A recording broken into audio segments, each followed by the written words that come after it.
오늘 이 자리에 나오신 여러분들에게 하나님의 축복과 은혜가 넘치시기를 바랍니다. 지난 수요일에 이어서 이제 신명기 1장을 우리가 함께 말씀을 나누고 있습니다. 지난주에 말씀드렸듯이 법을 왜 만들었을까에 대해서 간단히 말씀드렸는데요. 가두고 이제 벌 주고 징계하기 위해서 법이 존재하는 것이 아니다라고 말씀드렸습니다. 법이 갖는 근본적인 목적은 질서 있게 백성들이 안전하고 질서 있고 평안하게 살게 하기 위해서입니다. 그것이 법이 존재하는 이유죠. 그리고 그 하나님의 말씀이라는 체계를 통해서 그 하나님의 말씀의 체계 위에 법을 두셨습니다. 오늘 보면 이 법을 이제 말씀하시고 두 번째 작업이 그 법을 함께 집행할 재판관들, 지도자들을 여기서 세우십니다. 이때까지 이스라엘의 지도자는 모세 한 사람뿐이었습니다. 그러다 보니 출애굽기 18장의 배경을 가지고 이 말씀이 연결되어 있는데요. 모세가 하루 종일 수많은 백성들의 문제를 처리하고 재판하느라 완전히 지쳐서 탈진되어 있는 장면이 이제 기록되어 있습니다. 그 장면을 모세의 장인 이드로가 보게 되죠. 그러면서 이제 제안을 합니다. 너희 밑에 재판장들을 두어라. 자, 여러분들 이스라엘 백성들이 애굽에서 나올 때 헤아릴 수 있는 장정, 그러니까 남자들의 숫자, 여기서 남자들의 숫자가 다 남자가 아니고요, 만 20세에서 55세까지입니다. 만 20세에서 55세, 즉 이제 군사의 숫자입니다. 그러니까 60만 명입니다. 그러니까 힘을 갖고 이제 전투에 임할 수 있는 남자들의 숫자만 60만 명입니다. 그러니까 20세 이하 처있지 않고요, 60세 이상 분들 남자라도 처있지 않습니다. 여자들도 없고요. 그러니까 그런 한 가족당 또 3, 4명만 플러스 하더라도 약 200만 명에서 많게는 300만 명 정도의 인원입니다. 지금 이스라엘 백성들이. 우리나라 중소도시가 10만에서 30만 정도 됩니다. 제가 제천시의 인구가 어떻게 되는지 한번 검색을 해봤더니 약 14만 명 정도 되더라고요. 제천시가 14만 명인데 지금 이스라엘 백성들이 200만 명입니다. 엄청난 인구죠. 그러니까 그 200만 명의 숫자에 달하는 인구가 그 안에서 얼마나 많은 일들이 벌어지겠습니까? 백성들에게 일어나는 모든 일들을 하나님의 법대로 시시비비를 판단해야 됩니다. 그래서 누구에게 문제가 생기면 이제 모세에게 오는 겁니다. 그러니까 모세가 하루 종일 그 상황을 듣고 하나님의 말씀을 기초로 해서 판단을 합니다. 그런데 그 백성들은 끝없이 줄이 서 있습니다. 모세는 아무것도 못하고 앉아서 그 일만 하느라 하루를 다 보내는 거죠. 이 광경을 본 장인인 이드로가 사회를 불러다 앉혀놓고 지혜롭지 못하다. 그래서 이제 이스라엘 땅에, 이스라엘 백성 안에 이제 조직이 개편이 됩니다. 사람을 뽑고 그 사람들에게 너에게 임했던, 모세에게 임하였던 하나님의 말씀을 가르쳐줘라. 그리고 그들도 그 가르침을 받은 하나님의 법도와 율례대로 똑같이 너에게 주었던 권한을 가지고 백성들을 다스리고 치리하도록 해라. 이것이 피차 좋다. 그래서 거기에 따라서 이제 10부장, 100부장, 1000부장 제도가 생깁니다. 조직이 생성이 되는 거죠. 어느 사회든 어느 공동체든 마찬가지입니다. 작은 구멍가게였을 때의 경영 논리가 다르고요, 커져서 대형 마켓으로 갔을 때의 이 경영의 논리가 다릅니다. 구멍가게에 있었던 경영 논리로 대형 마켓이나 기업을 운영하면 망하게 됩니다. 조직과 개념이 바뀌고 새로워져야 됩니다. 마찬가지죠. 그래서 이스라엘 공동체 안에도 지도자로서의 체계와 조직이 이제 세워지게 됩니다. 여기에 이제 지금의 장로 제도의 원리를 이제 우리가 볼 수 있습니다. 지금 오늘날 우리가 이제 장로교회지 않습니까? 이 장로 제도는 이제 존 칼빈이, 종교개혁자였던 존 칼빈이 1500년대에 가장 이상적인, 교회 정치에 있어서 가장 이상적인, 이 땅에 존재할 수 있는 최대한의 좋은 모범적인 교회 정치가 무엇인가 연구하다가 성경을 통해서 이제 만들어진 것이 장로교 정치입니다. 근데 그 원리를 따지면 이 말씀에 있습니다. 이 말씀이 교회 직분자들, 장로들의 모습들을 여기에서 우리가 따져볼 수가 있는 것이죠. 신명기에서 하나님께서 모세에게 처음 율법을 주십니다. 그리고 그 율법을 주신 다음에 하신 일이 이 율법을 같이 치리하고, 그러니까 이 하나님의 백성들을, 정치를 할 수 있는 백성들을, 그 섬길 지도자들을 세우신 일이죠. 원래 이스라엘 국가는 그 정치 제도는 신정 정치입니다. 인간의 왕이 없어요. 그러니까 하나님이 유일한 왕이신 거죠. 그래서 인간 제도가 말하는 그런 왕의 제도가 필요 없습니다. 대신 재판관들을 둡니다. 그걸 성경에서는 사사라고 말합니다. 그래서 사사기라는 성경도 있죠. 사사라는 의미가 뭐냐면 말 그대로 재판을 한다는 얘기입니다. 하나님의 율법을 가르치고 그 율법대로 재판하는 사람을 사사라고 하는 거죠. 그러니까 하나님의 말씀에 기초해서 다스리는 지리자들, 정치인들을 이제 사사라고 얘기를 합니다. 가나안 땅에 들어가려면 가나안 족속과 이게 맞붙어서 전쟁을 해야 되는데 군대를 준비시키시는 것이 아니라 하나님께서 이스라엘 백성들에게 하나님의 말씀대로 그 율법대로 이스라엘 백성들을 섬기고 치리할 지도자들을 세우시는 거예요. 군대를 준비하는 것이 아니라 재판관들을 준비하고 계시는 겁니다. 그래서 사실 오늘 굉장히 신명기에 있어서 두 번째 큰 주제가 뭐냐면 바로 재판관들입니다. 지도자를 그래서 뽑는데 백성들을 보호하고 백성들의 영적인 행복, 그 만족을 위해서 백성들을 섬길 지도자들을 뽑죠. 자, 그런데 어떤 자들을 뽑게 되어 있냐에 대해서 주님께서 말씀하십니다. 우리 13절 말씀을 우리 다시 읽어보도록 하겠습니다. 13절입니다. 시작.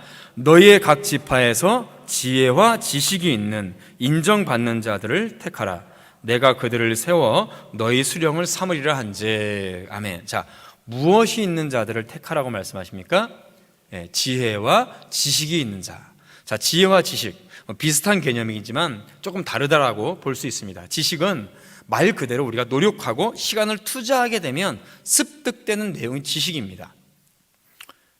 그런데 이제 이 지식을 움직이고 구조화시키고 제대로 적용하고 판단할 수 있는 것이 지혜입니다. 이거를 다른 말로 식견 또는 판단력 이렇게 얘기할 수가 있습니다. 우리가 보통 리더십에 대해서 얘기를 많이 합니다. 리더에 대한 여러 가지 덕목들을 말하죠. 요즘 당장 이제 며칠 있으면 서울시와 부산시에 이제 보궐선거가 있지 않습니까? 거기 보면 후보들에 대해서 이 사람이 어떤 리더고 막 말이 많습니다. 근데 개인적으로 저는 리더십에 있어서 가장 중요한 덕목을 꼽으라라고 한다면 이 식견, 지혜로움을 꼽을 수가 있을 것입니다. 아무리 빠르고 아무리 추진력 있게 달려간다고 할지라도 그 방향이 어긋난 대로 분별력 없이 식견 없이 잘못된 대로 간다면 정말로 큰일입니다. 이 분별력, 식견, 지혜로움, 그래서 그것이 어디서 나오냐면 그 사람의 가치관, 관점에서 나옵니다. 그 지도력의 가장 중요한 것은 그래서 그 사람이 판단의 근거가 되고 있는 가치관, 판단력을 들 수가 있는 것이죠. 현재 우리나라의 지도자라고 하는 사람들, 특히 그리고 또한 재판을 하는 재판관들의 가치관, 그 판단력, 식견을 보면 저는 굉장히 너무나도 안타깝고 또는 무섭기까지 합니다. 자칫 잘못한 식견과 판단력으로 인하여서 이 나라가 하나님의 심판을 피할 수 있을까라는 생각이 들 때가 있습니다.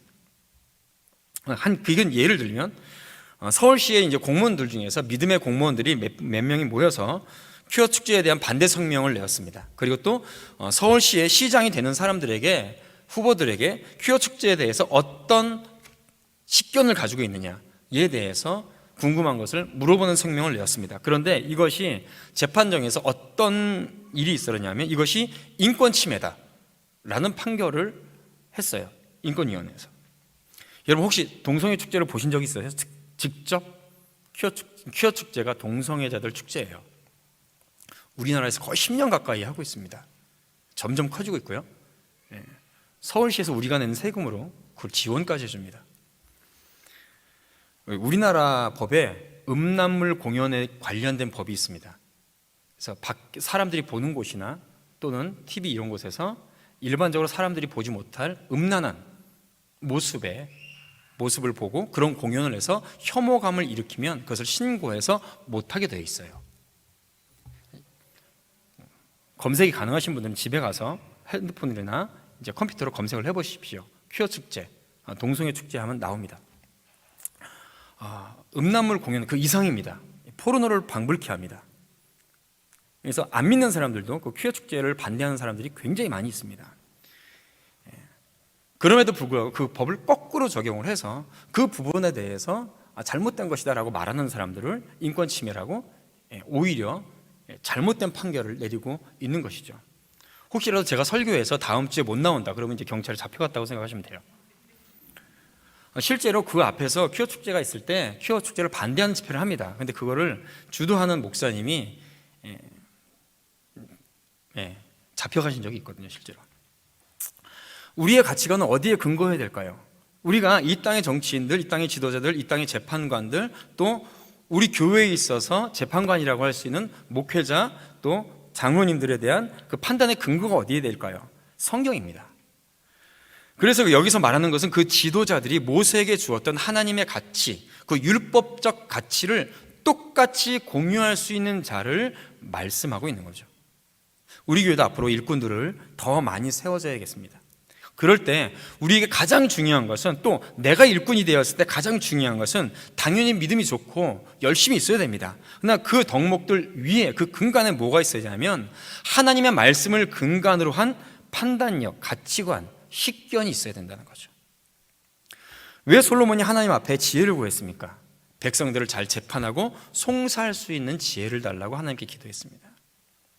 왕이지만 왕이, 정치인이 가지고 있는 기능 중에 가장 중요한 기능이 바로 판단과 분별을 할 수 있는 지혜이기 때문에 그렇습니다. 두 여자가 한 아이를 데리고 오죠. 각기 자기 아이라고 주장합니다. 그때 솔로몬은 지혜가 있었습니다. 식견이 있었어요. 판단력이 있었어요.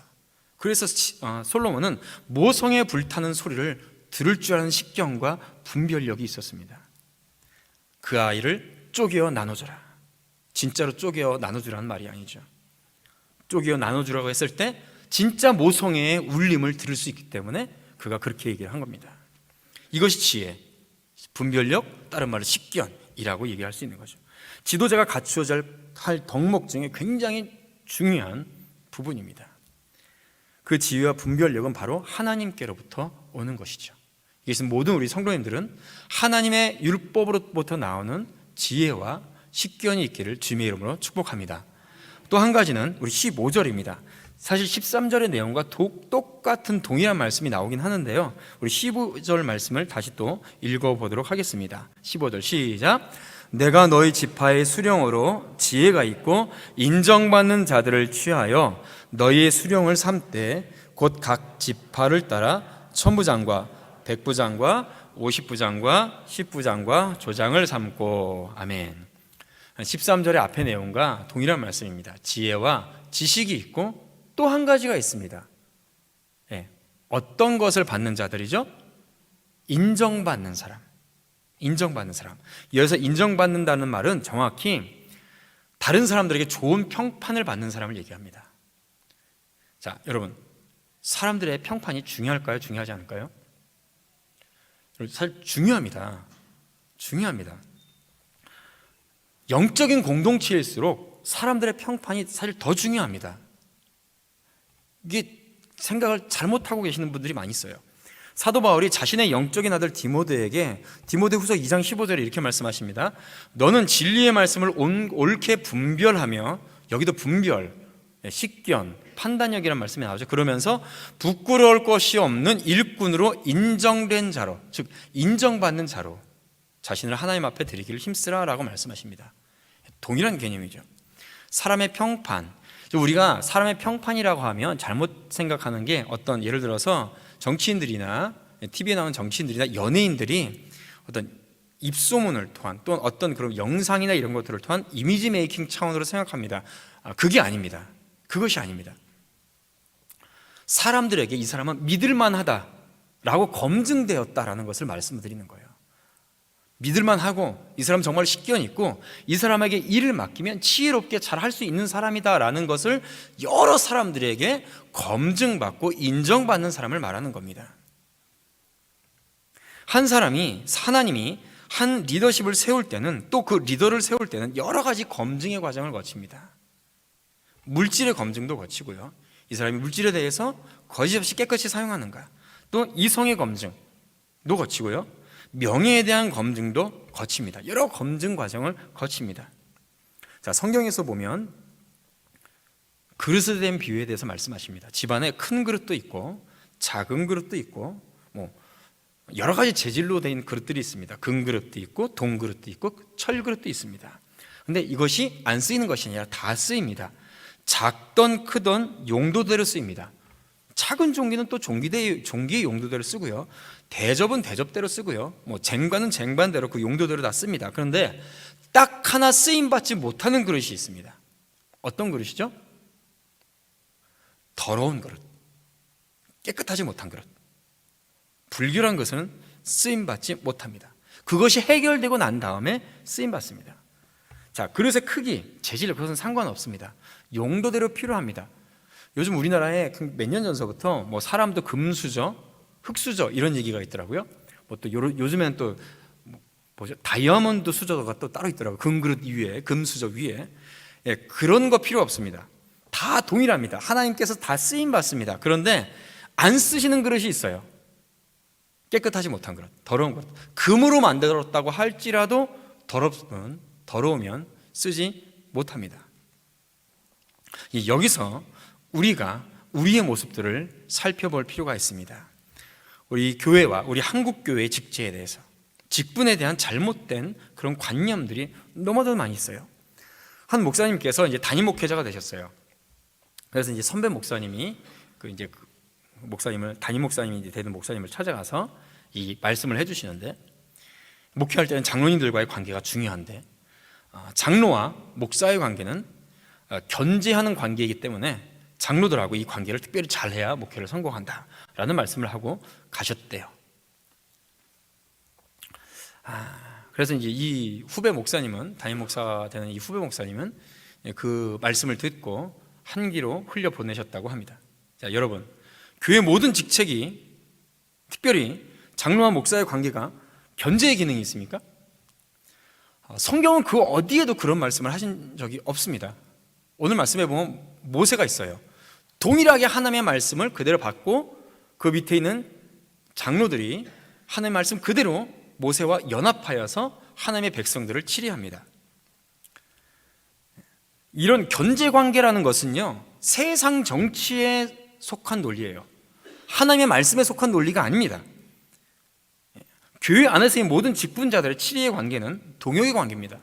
협력의 관계며 보완하는 관계고 사랑의 관계입니다. 연합의 관계입니다. 이것이 성경에서 말하는 직분자들과 목회자와의 성경적인 관계입니다. 어떤 경우에도 견제를 위해서 직제를 논하신 적이 하나님께서는 한 번도 없으세요. 그런 까닭에 이제 한국교회가 시끄럽고 어지러운 겁니다. 이런 잘못된 개념을 갖고 있기 때문에. 왜? 서로 견제를 해야 되니까. 조금이라도 잘못한 것이 있으면 트집을 잡아야 되니까. 그러니까 문제가 생기는 거예요. 서로가 힘들 때 의지해야 됩니다. 오늘 모세가 이렇게 지도자를 세우신 이유가 뭡니까? 혼자 하나님의 백성들의 모든 짐을 짊어주기 너무 힘드니까, 그 막중한 무게를 모세 혼자 견디지 못하니 그 무게를 함께 짊어지고 함께 동역하고 함께 협력하고 함께 힘으로 의지할 그런 장로들을 세운 거죠. 결론적으로 지난 20여 년 동안 한국교회가 유례 없이 망가져갑니다. 지금처럼 욕을 먹었던 적이 없습니다. 지금처럼 명예가 땅바닥에 내동댕이 쳤던 적도 없습니다. 밖에 나가서 싸워야 될 것이 굉장히 많이 있습니다. 사탄은 교회를 향해서 많은 공격과 많은 적들을 보내고 있는데요, 거기서 대해서 제대로 싸우지를 못하고 있습니까? 왜 그럴까요? 의식이 있는 몇몇 분들이 많은 고민을 했습니다. 세 가지 결론을 말씀하셨대요.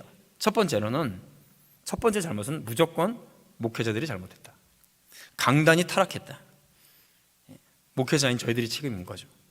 강단에서 목회자들이 바른 복음을 말하지 않았다. 싸구려 복음, 미신이나 무당집에서나 들을 수 있는 그런 얘기를 강단에서 얘기를 하고 있으니 성도들이 그 바른 말씀을 붙잡고 복음 안에서, 진리 안에서 살아갈 수가 있겠느냐. 1차적인 본질적인 이유는 목회자들의 책임이다. 목회자들이 저를 포함해서 목회자들이 자복하고 죄를 뒤집어쓰고 회개해야 될 문제죠. 바른 복음, 힘들어도 싫어해도 바른 복음을 전해야 된다. 두 번째는 이제 성도들이다. 성도들이 이원론적인 삶의 문제가 있다. 그러니까 교회에서의 행동과 밖에서의 행동이 다르고 교회에서의 말과 밖에서의 말이 다른 거죠. 교회 안에서만 하나님의 말씀이 진리고 교회 밖에서는 하나님의 진리, 하나님의 말씀대로 살아가지를 않는 겁니다. 그런 신앙구조, 잘못된 신앙구조. 마지막으로 말씀을 하신 것들이 이 직분론이에요. 직분제. 직분은 하나님의 백성인 성도들의 눈물을 닦고 발을 닦으라고 발을 닦고 섬기라고 주신 직분입니다. 그런데 이게 슬슬 어느새 마치 조선시대의 양반들처럼 되어갔어요. 아버지가 양반이면 아들도 양반이고, 아버지가 상놈이면 아들도 상놈이고, 마치 조선시대 양반처럼 어느새 자손 만대까지 해먹는 계급처럼 되어버리고 말았습니다. 계급이 되다 보니까 이게 뭐 세월이 가면 당연히 돼야 되는 자리처럼 되어버리고 마는 거죠. 흔히 소위 이런 얘기들이 있습니다. 많은 교회들이 당신이 10년 동안 교회 다녔는데 권사도 안 됐냐, 안수집사도 안 됐냐 라는 말이 있어요. 여러분, 이런 사고방식이 아주 자연스러운 분위기로 되어 있습니다. 성경적이지도 않고요, 합리적이지도 않고요, 윤리적이지도 않고 이성적이지 않습니다. 교회 직분은 위치가 아니에요. 위치가 아닙니다. 교회 직분은 기능입니다. 어떤 기능일까요? 성도들의 형편을 살피고 성도들을 섬기라고 준 기능직입니다. 위치직이 아니에요. 그런데 이것이 어느새 위치적 신분으로 전락해버리고 말았습니다. 여기서 가장 큰 문제가 생긴 겁니다. 사랑하는 성도 여러분, 한국교회는 지난주에도 말씀드렸듯이 전환기에 있습니다. 이미 전환기를 지나가고 있습니다. 한국 사회는 이미 전환기를 지나갔습니다. 우리 교회도 지금 전환기를 맞이하고 있습니다. 영적 전쟁의 한가운데 놓여 있습니다. 중요한 것은 이 전쟁에서 우리가 싸워서 이 고난을 헤쳐나가서 더 큰 미래로 나가야 되는 중요한 시점에 있는 것입니다. 그러기 위해서 우리가 계속해서 기도하고 있죠. 그 역사적 책무가 보입니다. 아니, 보이지도 않을 정도 큰 책무가 우리 교회를 향하여서 하나님께서 주어져 있고 사탄은 계속해서 그렇게 공격하고 있습니다. 여기서부터 우리가 함께 기도하면서 마음을 하나로 되어서 이 직무를 제대로 행할 수 있으려면 바른 성경적 가치관으로 우리 스스로가 바른 직분자가 되어야 될 줄로 믿습니다. 이 한국 땅에 또 우리 성도교회가 한국교회가 짊어질 수많은 역사적 책무들을 함께 나눌 잘 준비된 교회와 직분자들이 되어야 될 줄로 믿습니다. 우리 성도교회가 앞으로 많은 문제가 있지만은 이 모든 것들이 우리가 새벽마다 기도하는 가운데 모든 성도들이 하나 되고, 또 이 시간에 이 말씀처럼 모세가 하나님의 율법 아래 귀한 직분자들을 세우는 것처럼, 그리고 이것을 통하여서 모든 하나님의 백성들이 일치단결하고 하나가 됐던 것처럼 앞으로도 우리 모든 성도교회의 성도들이 기도하며 하나 되어서 협력하여서 하나님께서 귀하게 맡기신 귀한 사명들을 이루어가는 우리 복된 성도교회와 우리 살아가는 우리 성도들 되시기를 주님의 이름으로 축복드립니다.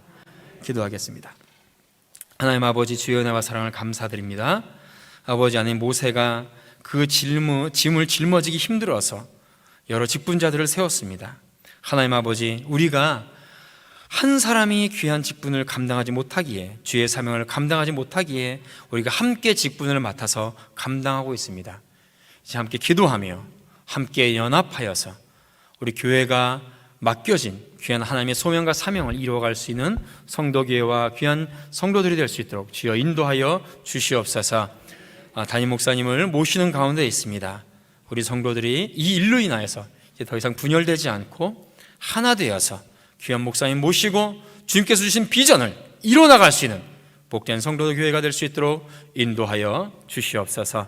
남은 3일 동안 주여 우리 사랑하는 성도들을 붙잡아 주시고, 특별히 돌아오는 주일은 부활주일입니다. 나를 위해서 죽으시고 부활하신 주님, 그 주님 앞에 다시 한번 믿음으로 헌신을 결단할 수 있는 귀한 시간들이 될 수 있도록 인도하여 주시옵소서. 감사드리며 예수님의 이름으로 기도드리옵나이다. 아멘.